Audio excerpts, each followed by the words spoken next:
Ferrell. Okay, people, Santa's coming to town. Santa! Oh my God! I know him. Elf. Hey everyone, Rascal here. And Mama, welcome to our podcast. Today we're covering another one of our favorite Christmas movies, Elf! This heartwarming and hilarious movie starring Will Ferrell is about a human named Buddy who is adopted by Santa and is raised as an elf. Now, once he finds out who he really is, Santa sends him to New York City to meet his father. And James Caan plays his father. And Steenburgen, I can't think of the first name. Steenburgen plays his mom, his stepmom, and And Ed of course, Asner Asner is is Santa Claus. yet again. He's always the go-to. Oh, you need Santa, Ed Asner. Oh, and Bob Newhart plays his adopted father of the elves. And yeah, this was an all-star cast. And at the time, it wasn't really big. Oh, and how can we forget Zoe Deschanel? Zoe Deschanel. Yeah. Oh, yeah, she sure was in there, too. The movie at the time wasn't as big, but as time went on, it gained a lot of a following and became a, not a cult classic, but just became really loved. A classic. It's a classic. Yeah, just classic, yeah. It became a classic, and people loved this movie for years so much that people were asking was there going to be an Elf 2, but they never really did one. There can't be an Elf 2. The closest they did sort of a special. They got the cast from the original movie back, and they did sort of a stop motion style special. Yes, a little animated special that was sort of a sequel to Elf that showed what happened a little bit after the movie, and I think it was like an hour or less. We've never seen it, but it was great to see if they hadn't forgotten about the movie. I don't think there can be an Elf 2. This is one of those rare happenings where a movie is perfect in every aspect, from beginning to end, casting, characters, writing, screenplay, music. Everything about this movie was perfect, and there's no way that there can be a 2. Now, if they do a 2 and it's terrific, I'm wrong. Right. But at this point, I can't see a 2. I absolutely love this movie from the first time we saw it. We didn't get to see it at the theater. We actually saw it first time on DVD. And I remember the first time seeing it, and I absolutely fell in love with the movie and with Will Ferrell portraying Buddy. For me, what made this movie so wonderful is that you're watching this 6'5" grown man pretend that he thinks he's an elf. And he does it with what seems like such genuine innocence, naivete. It's a perfect performance. He does it so well that all while you're watching that movie, you forget this is a 6'5" man who is portraying this role. And you really just feel like you're watching this book story come to life. Right. And that he really is the embodiment of Buddy. That is what makes this movie fabulous. Everything about, coming together is part of it, but his performance is what made this movie Elf. He truly is the heart, the battery that makes it go, is Will Ferrell. And from the time the movie starts to the time it ends, you're just grinning at everything that he does. All the humor, the jokes, how they take the elf lore so seriously, but then you watch it and it's like, you can't take that seriously. Well, tell them a little synopsis of what the story's about, in case you haven't seen it. And if you haven't, this is one you need to put on your list this year. Okay. Well, the movie has this little baby that's at an orphanage, and he hasn't gotten adopted since the dad put him for adoption after his mother passed away. And Santa comes to the orphanage to deliver his presents, and he gets out of his little crib in the middle of the night, and he crawls in Santa's bag. I'm sorry, correction. The dad didn't know he existed. He was put up for adoption after the mom died. Oh, okay. Thank you. I almost forgot about that. Thank you. Okay, so that's happened, actually. And when Santa comes to deliver the toys to the orphanage, Buddy gets out of his crib, and he sneaks into Santa's little bag, and he's taking all the way to the North Pole. I don't know how that baby made no noise on that whole trip. And then he comes out of the bag, and they're like, oh my gosh, what do we do with him? And they don't know what to do, so they just Bob Newhart's character raises him as his own. Because he really is one of the kids all along. Right. And then you see him grow up, and he grew a little faster than the rest of us, and like he was like 3 or 4, no, he was like 5 years old, and he was as big as the dad, and riding on the tricycle, and he would grow at the normal rate, but I guess it was different for elves because he would be big with all these little kids. He'd be like the biggest kid there, like Danny Bonaducci or something. And then you would see him in class. I guess maybe elves age slower, because by the time he's in like a grade school, he's fully grown, and he can't.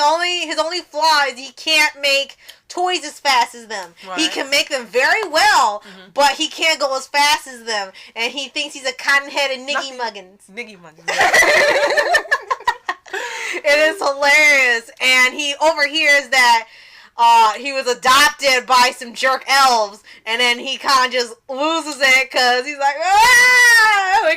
And he's so innocent, and he plays it so well that he didn't realize that he was not an elf, and he's shocked that he was adopted. Right. And you see how he's remembering everything and how he's taller and bigger than everything they got there. He's suddenly remembering, he's like, wait a minute. And he was bigger than the shower, than the bed, than all the elves combined. He was as big as Santa Claus, but he couldn't figure it out till then, like, oh my gosh. And so Santa sends him to New York so he could see his dad. So he just pretty much almost walks there. And another homage to Rankin Bass comes in the little animals that he talks to before he goes, and they're telling him goodbye and giving him a send-off, and it was definitely an homage and a shout-out to Rankin Bass animated holiday movie. Right. Are you okay, buddy? Not now, Arctic puppets! Oh! They had the giant snowman, like when you hear the Frosty the Snowman tale, and they had him also as one of the puppets, and he was the narrator too, with Bob Newhart. It was hilarious. And then when he almost walks to New York, it's funny. He's on he's on a little glacier for a little bit, and then he gets back all the way to New York City by foot. After that, I'm like, you just walk there? He literally just walks and walks and walks, and he's in the city. How'd you know where to go? And then once he gets there, he goes to the office where he is told that his dad works. And they think that he is one of those messengers, that the one of the people that puts on a costume and they sing a message. Right. He thinks he's one of those. And at first they're taking it all in stride, and they think it's funny that he's playing this role. And then they realize, he's like, I'm your son, you're my dad. And it's like, oh my gosh. Call security, get this nut out of here. He got arrested. That was so funny. And then this whole story ensues on how to prove, first, they do testing, as we have now, so it's real easy for him to learn that Buddy truly is his biological son, and then he tells him who his mom is, and then he remembers that he dated her, and his wife is this loving, accepting wife, and she's like, well, you just can't leave him out there, you have to, he has to stay with us, you have to help him adjust, he's lost, and it was really sweet, and this whole movie goes on with this this tale of how they're learning to know each other and adapt. And Buddy's way out there because Buddy thinks he's an elf, and he eats the 3 basic food groups: sugar, and syrup, and candy canes, candy corn, candy something. It's all candy. Sugar. So one of the funniest scenes from the movie when he finds out is that he tells him, I'm making breakfast. And suddenly it's the leftover spaghetti from the night before, which he's added all this maple sugar and candy corns and candy canes and everything to. And no one wants to hurt his feelings and tell him it's atrocious. So they're like, oh, Buddy is really good. Yes, And he says, oh, wait, I made your lunch. And then the lunch bag is full of this stuff that he made. Oh, thank you. But the whole movie basically the lesson is about love. That's what it is, love. Right. One word, love. And from beginning to end, it's just a story of love. Right. That's what it is. Right. And it shows how he interacts with everybody. To be clarified, some people were jerks to him because he acted kind of strange. And you have to remember, too, that this is a stereotype in movies. Right. You've never been to New York, but I'm sure there are some pretty awesome people there. Right. But this is the stereotype that they do in the movies, and it's meant to be fun. So, right. That's what they portray. Right. And Santa told him, okay, you can't do this, you can't do that, don't play in the street, don't eat the gum off the thing. He does everything he tells them not to do. Oh my gosh, I forgot about the gum. Yeah, eating the gum off of the banister on the subway. Yeah. It's like, ew! It's like germs and stuff. He's playing hopscotch in the street, taking all the flyers from everybody. And he goes to the revolving door until he pukes, and then he goes back to do it again. Right. And like you said, it's so much about love that pretty much everybody he's with, he brings joy to. Mm-hmm. I remember the dad's son, remember at first didn't like his brother. Him. Yeah, his brother didn't like him at first, and then he could see he could do all these cool things. That was when they were pals. And the best part about that is the snowball scene. And that was just hilarious and wonderful. And of course, when he gets to the mall, they think he's just going to be the mall elf, and he finds out there's a fake Santa there. He fixes up the mall, so it'll be welcome for him, and the guy thinks someone's trying to steal his job. There's the girl who works there. Code word, Papa's got a brand new bag. Right. And like I said, everybody he's with, and he just brings joy to it. They warm up to him, and it's just a really, really fun, and like you said, just really innocent. Well, he's this huge comedian, and he's been in a lot of movies, and he's always in these memorable supporting roles. Faison Love, I think, but he really is brilliant. Mm-hmm. Whenever he does these type of roles. Right.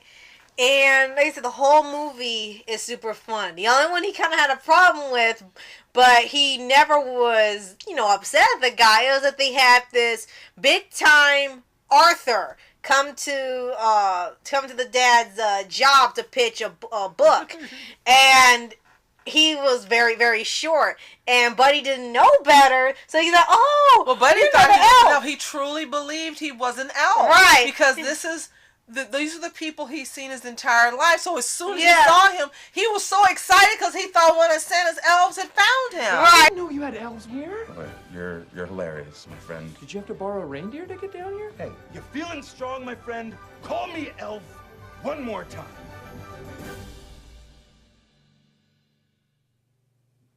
He's an angry elf. And it's like, oh my gosh, how'd you get all the way over here? Shouldn't you be back at Sarah's workshop? And he's like, oh yeah, that's funny. That's funny. We get the joke. And it's like, what about your elf suit and your little hat and stuff? He's like, call me elf one more time. And then what does he say? And then he, elf. You're an elf. And then he starts wailing on him, beating the snot out of him. He's awesome. Badass little. He's awesome. Badass. He's like, yeah, call me elf one more time. Call me elf now. And he's thinking he's serious. You're an angry elf. And he just throws him across the room.